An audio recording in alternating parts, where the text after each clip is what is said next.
Welcome back to Our Community. Susie Thomas visiting with Ollie Master. He's the author of Beyond the Golden Door, Seeing the American Dream Through an Immigrant's Eyes.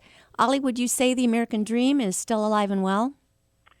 That's a question that's coming up a lot.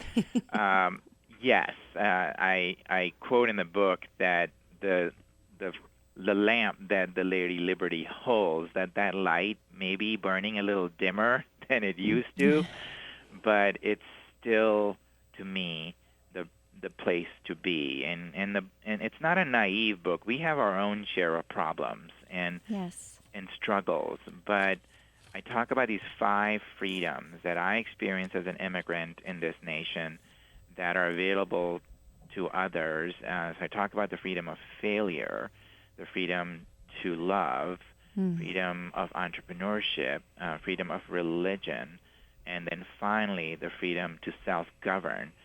And yes, we have our problems. We could all do more, but give me these problems with these freedoms compared to the 17 countries I've traveled or the 3 countries I've lived in. That's really interesting. You had lived here how long in the year 2001?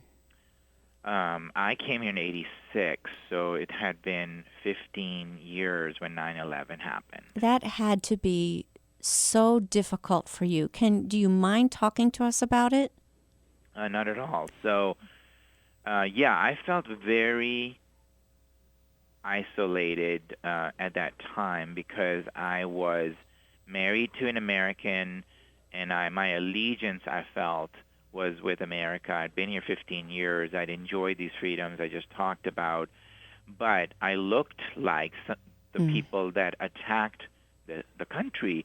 And you would hear about some of the stories of some flashpoints around the country where people were getting, beaten up, and emotions were rightfully very high. So I just drove places. I didn't go to any airports. I lived there was a lot of fear at that point. I couldn't sort of interact completely with my American friends. I couldn't go back to my community. So while people were hurting, I was hurting in my own way. I do think that overall the American people handled themselves very well, with some exceptions here and there, because if this would have happened some other places, it could have been a very different reaction, and the leaders and the message of not judging the entire group based on their faith was the right message. You mentioned that Muslims have stereotypes of Christians and Americans. Do you find that Americans have stereotypes of Muslims? Have you felt that you've been on the receiving end of that? What have you done about that? Yes. So, I think especially after those times. So, most Muslims, my family included, they're peace-loving people. And horrified by that action, I'm sure. Yes. So it was, but the stereotypes can be, some of the things that have happened, even more recently, the ISIS stuff, or, the terrorist acts that you hear about, it can sort of create this fear and this angst. So there can be stereotypes about that. I think that's probably the biggest one is, I think some stereotypes, such as some human rights and things where I'd like to see people speak up more about those things.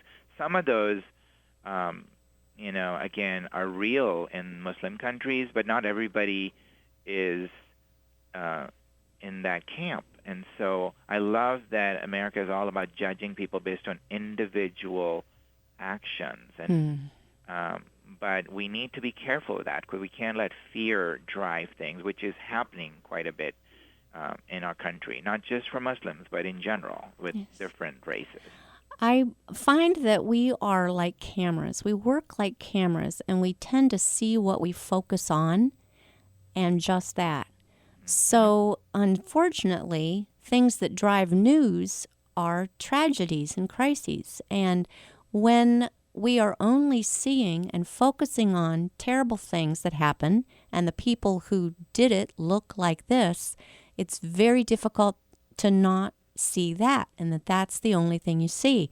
But how different when we can befriend someone, sit down with them, put a new face on this, and meet someone and talk with them as you did as a college student, finding out, oh, when I get to know the person, it's all different. Your response?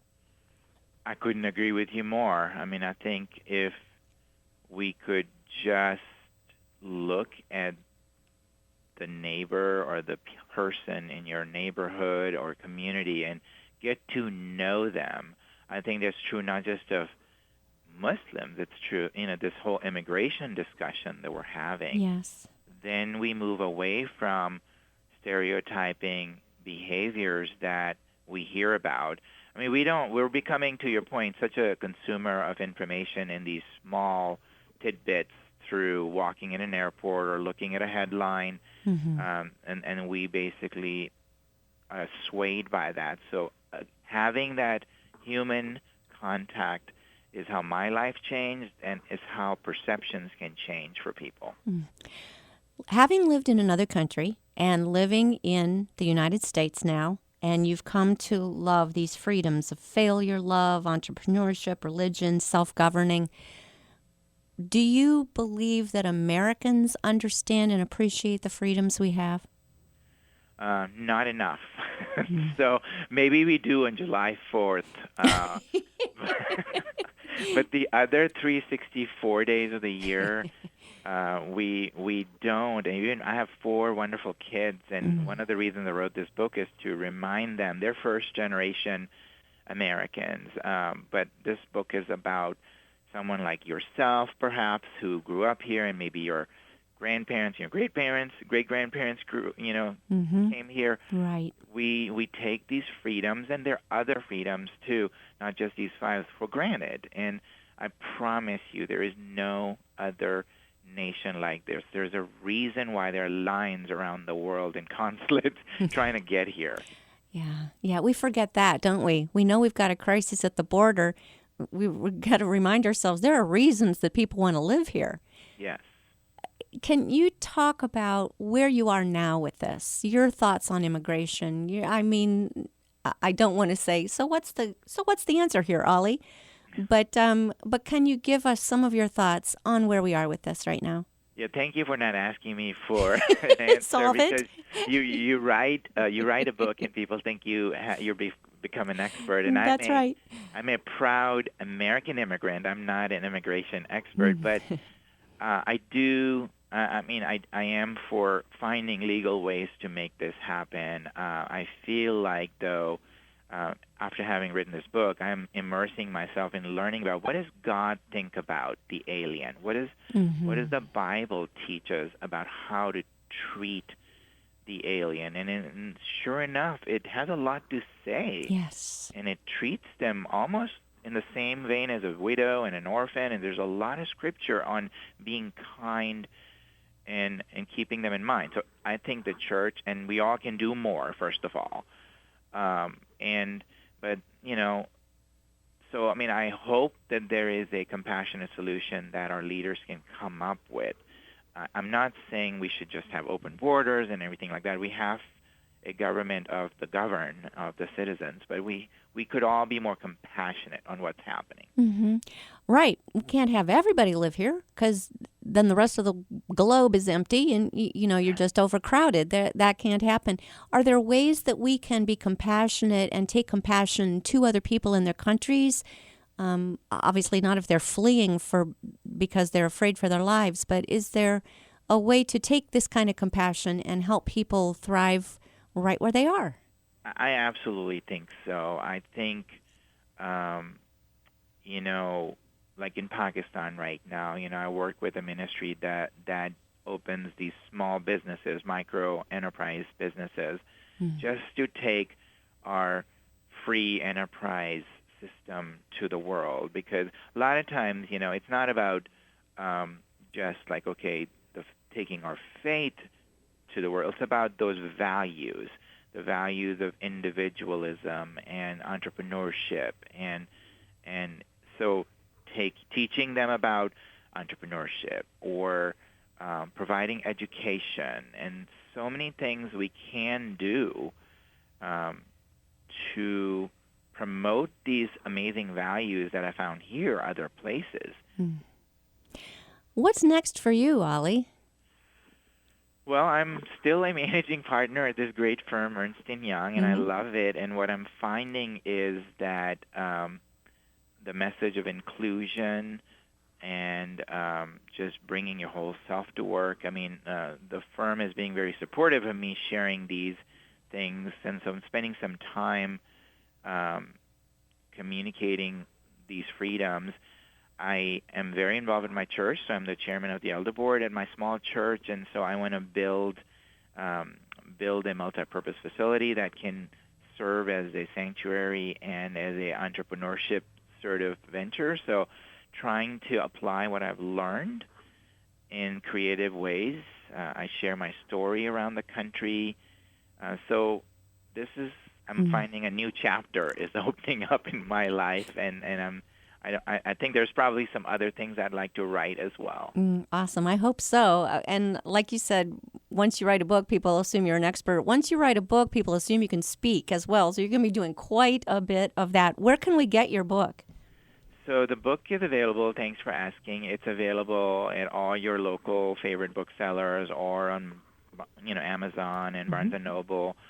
And you can also find my book at the website that I have. It's www.alimaster.com, or find me on Facebook at author Ali Master. Awesome. The book is Beyond the Golden Door by Ali Master. Ali, if there is one takeaway you would want readers to get from this book, what would that be? Well, you've already touched on not taking those freedoms for granted, so Yes. I get 2 for 1 here. So as the readers are reading this story, I think one of the themes of the book is beyond freedom. It's a story of a sovereign God that works in our lives to introduce himself to us. In my case, it took me all the way from an adoption where my mom died even giving birth to me, and led to eventually making it to America and eventually meeting that girl and eventually meeting Jesus. As they read it, I want to just ask them, what about them? Where are they on their journey? Because I think God has a plan for all of us. Yes. So to discover that plan as you're reading about what happened to me. It's an amazing story, Beyond the Golden Door by Ali Master. Thank you so much for joining us in our community. Hey, thanks for having me, Susie.